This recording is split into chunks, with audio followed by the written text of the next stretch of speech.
కర్నూలు జిల్లా నుంచి వచ్చి మేడారం జాతరలో రూ. 10 పాలకోవా అమ్ముతూ ఉంటే పాలకోవా బిడ్డనే రూ. 10కు ఒక స్ట్రీట్ వెండర్, ఒక దరిద్రమైన నీచ్ కమీన్ కుత్తేగాళ్ళు, వెధవలు, ఈడియట్స్, పనికిమాలినోళ్ళు ఒక ఇద్దరు వెళ్ళి మైకులు పట్టుకొని జర్నలిస్టులు అనే ముసుగులో అసలు ఇట్లాంటి వాళ్ళందరూ చూసి ఆ జర్నలిస్ట్ అనే పదం చూడాలంటే ఆ పదం విలువే పోతుందిరా బాబు. అవి మైకులు పట్టుకొని ఏ విధంగా హెరాస్ చేశారో మనం చూసాం. ఏకంగా ఫుడ్ జిహాద్ అట వీళ్ళ మొహాలు తగలయ్యా. ఏం బతుకులరా. మళ్ళీ ఆడ ఒక మహిళ మళ్ళీ పట్టుకొని ఏం తెలియకపోతే కనీసం ఏమైనా పని చేసుకొని బతకచ్చు కదా. ఇవన్నీ ఎందుకు వరకే జనరల్గా ఏదో వ్యూస్ కోసమో ఇంకేదో తెగించి ఫుడ్ జిహాద్ అట.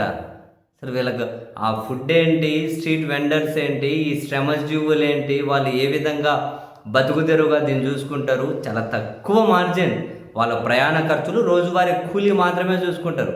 ఎక్కువ వాల్యూమ్స్ అమ్ముడవుతుంది. అవన్నీ తెలుస్తాయి ఎదవలకి. పళ్ళు తీసుకొని రాళ్ళదనే వాళ్ళు లేక ఇట్లాంటి వాళ్ళందరూ పెరిగిపోతూ ఉంటారు. ఎంత హెరాస్ చేశారు పాపం. ఆ వీడియో మీరు చూసే ఉంటారుగా. ఫుడ్ జిహాద్ అట. వీళ్ళ వీళ్ళ వీళ్ళ బ్రెయిన్లను యాసిడ్తో కడిగినా కూడా తక్కువే ఇటువంటి ఎదవలు సమాజంలో. దీని మీద చాలామంది స్పందించారు.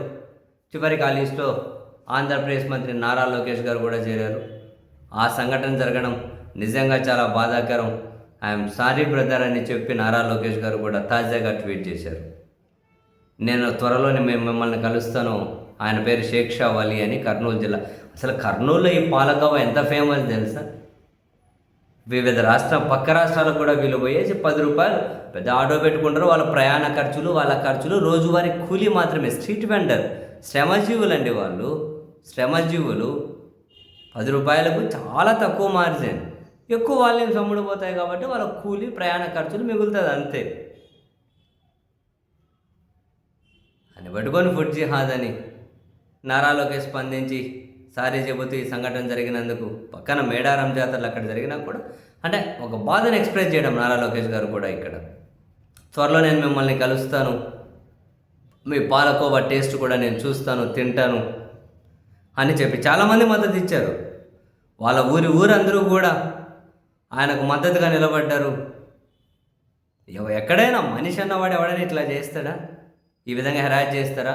అన్నం తింటారు. అడిగి పోయిన వాళ్ళ మైక్ రూ. 150 మైక్ కొనుక్కొని అక్కడికి పోయేసి పనికిమాలిన సంతంతా మళ్ళీ దీనికి మళ్ళీ మీడియా అనే ముసుగు. ఉన్నారు దరిద్రులు కుదరు, పెద్ద జర్నలిస్ట్ అని చెప్పుకునే దరిద్రులు కూడా. మొన్న కూడా కొన్ని నెలల కిందట మన దగ్గర కూడా ఒక తెలుగుడు పెద్ద జర్నలిస్ట్ అని చెప్పి ట్యాగ్ తగిలించుకొని ఏదో కింద బాంబులు పెట్టుకొని కూర్చున్నట్లు వాడు అని మాటలు. వాడు కొన్ని నెలల కిందట కానీ వీడియో చేశాడు. ఎప్పుడో 3 ఏళ్ల కిందట బెంగళూరులో ఒకడు ఫేక్ ఎడిటింగ్ వీడియో తీసి ఒక సామాజిక వర్గానికి సంబంధించిన ఆయన పానీపూరి తయారు చేసే దగ్గర మూత్రం పోతున్నాడు ఆ నీళ్ళలో అని చెప్పి ఒక ఎడిటింగ్ వీడియో చేస్తే వాడిని ఎప్పుడు 3 ఏళ్ల కిందట అరెస్ట్ చేస్తే అది మళ్ళీ కొన్ని నెలల కిందట చేశాడు మన దగ్గర జర్నలిస్ట్ అని చెప్పుకుని ఒక దరిద్రుడు కూడా. ఈ బ్యాచ్ అంతా అదే బాపతే. వీళ్ళ బతుకులు జడ వైవిధ్యాన్ని, సామాజిక ఐక్యతను కాపాడమే మన దేశంలో ఉన్న మొదటి గొప్పతనం అన్న సంగతి కూడా తెలియదు ఈ ఎదవలకి. చెప్పు తీసుకొని కొట్టాలి, మామూలుగా కాదు. చెప్పు తీసుకొని తన్నాలి, పెంట పూసి కొట్టాలి మొహం మీద ఇట్లాంటి వాళ్ళను.